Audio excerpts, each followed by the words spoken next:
Hello, everyone. I'm here right now in the Yahoo Esports studio, joined by Dylan Walker of Heroes of the Storm fame, because you're famous in that scene. That's what you keep telling me. Yeah, I would say that's accurate. Yeah. Hey, as famous as you can get in Heroes of the Storm.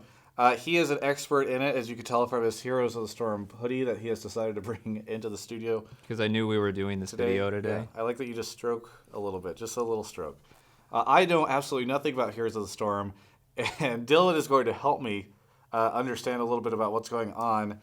So first off, what is going on?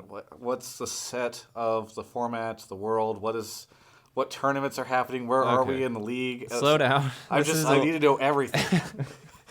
All right, so what you should know right now, let's talk about regions, okay? Okay. Number one, Korea's the best. Hey, They've I'm been the familiar best. with They've that. been the best for a while. They won the last World Championship and the most recent one as well, summer and spring. And BlizzCon's coming up soon. Their qualifiers are going on for that, the regional qualifiers. Okay. One And by soon you mean November. Yeah, soon. That's almost like half a year away. That is the next World Championship in November at BlizzCon, which is the biggest one. It's the one everyone cares about. DreamHack Valencia is going on right now, and the European regional is happening there. Fnatic and Team Liquid are in the playoff bracket. They beat both the favorites. And those are both European teams. Those are both European teams. Okay. And they beat the favorites, Dig and My Insanity, to get there. But Dig and My Insanity are not out yet, so there's still a possibility. North America, total dumpster fire right now. Tempo Storm's gone, Cloud9 is gone, Cognitive's gone, Panda Global's gone. You know, I don't know. It's very different compared to when I was living with my team and managing a team in that scene. All right, so it sounds as though North America right now is like that's just sort of falling away as an esport, for at least from a industry perspective. I mean, I'm not sure where it's not so much the organization's fault. I feel like these orgs have fielded these teams and they've been around for a while. And when results get weird, the tendency in North America is for people to make a big roster change. And sometimes, like from firsthand experience, if you change too much too fast, it just kind of falls apart. You get people that are half committed, people that are like you think are good and are not that great. And for these teams, none of them are the same teams that have been around for a while. These are all new rosters that are competing for this regional coming up in North America. There are no staples anymore. There's no like rock or anchor team. Europe, though, are things pretty stable over there? I mean, it seems like you mentioned Team Liquid is there. That's like a big name that I know. And esports is, from an industry perspective, is EU still around? Yeah, EU is doing fine. I would say there's 4 solid teams: Team Liquid, Fnatic, Dig, My Insanity. They haven't changed too much since EU went through a big roster shuffle a while back and has since like kind of solidified itself, and it has been the same like 4 top teams for a while. My Insanity also did really well at the last World Championship. They made it into the playoff bracket, and no Western team did that during the Spring Championship. So there's hope. So as an esports content creator, interviewer, journalist, whatever you want to say about somebody in our position, one of the big things that you always talk about are storylines. I'm curious if you feel like there are just no storylines in North America anymore other than the dissolution of the scene, because that seems like that would kind of be unfortunate for the sport ahead of, regionals and going to BlizzCon and all that.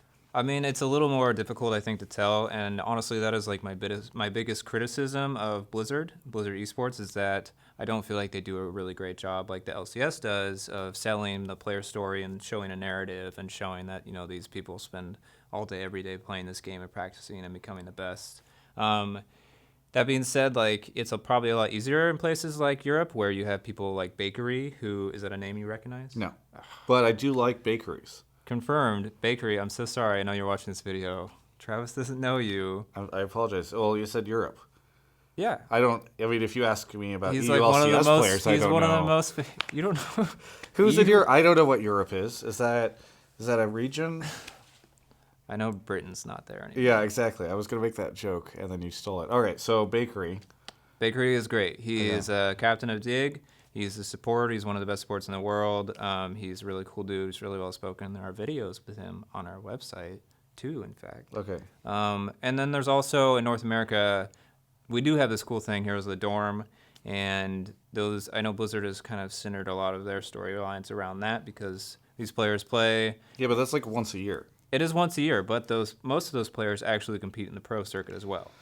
I mean, you tell me. I feel like it's much better to try and consolidate storylines around like the teams that are playing in the pro circuit throughout the year, rather than into sort of this one-off collegiate event and kind of hope that some of those players become known on these other teams. Yeah, I mean, I totally agree with you. Yeah. Like, it's in North America specifically, like, it's just going to be medieval times until BlizzCon, and I really hope at BlizzCon there's, like, some kind of announcement on, like, the future of the esports program and things like that. I mean, how does North America have a chance, given that it seems like they're not going to be getting very much esports industry support? They have absolutely no chance at BlizzCon. Okay, there we go.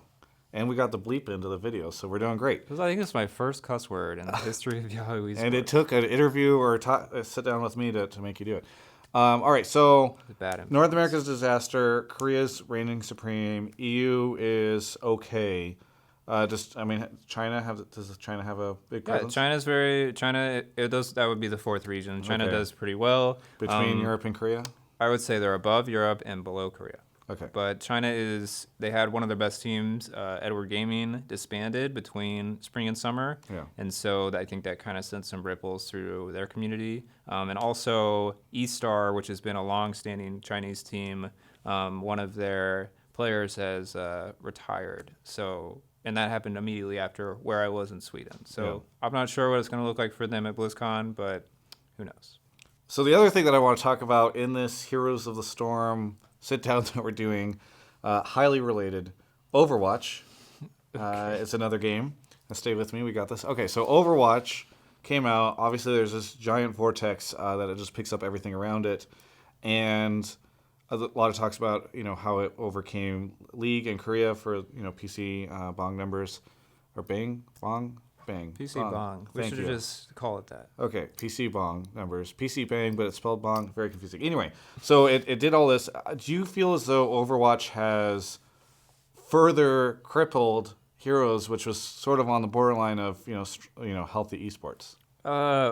I wouldn't say it has hurt Heroes as a game. I think Heroes is a lot of fun, and I was actually snooping through your profile, and I've seen that you've played Heroes actually quite a bit in the past. Kael'thas, yeah. Yeah, He's the best. That's your best hero.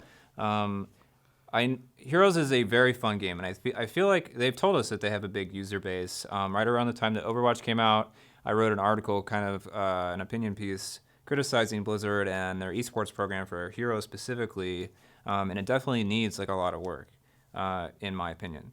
Now, Overwatch coming out it did not just hurt Heroes Esports. I feel like it hurt your game as well, and a few other games. Overwatch is a lot of fun. Yeah, but League is this titan, right? It can take a couple blows.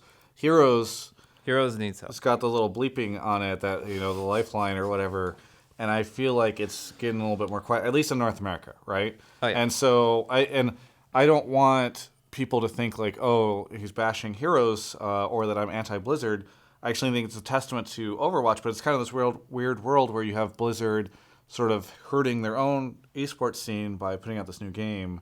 I don't know. It's an interesting world. I definitely agree. I think at BlizzCon we'll know kind of like, hopefully they announce something esports related for Overwatch and esports related for Heroes, and that there are 3 separate groups, 5 separate groups between all their games, and everyone watches everything and lives happily ever after in the Battle.net client.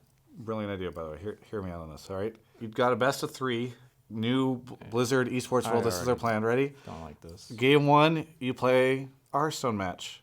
Game 2, you play a Heroes match.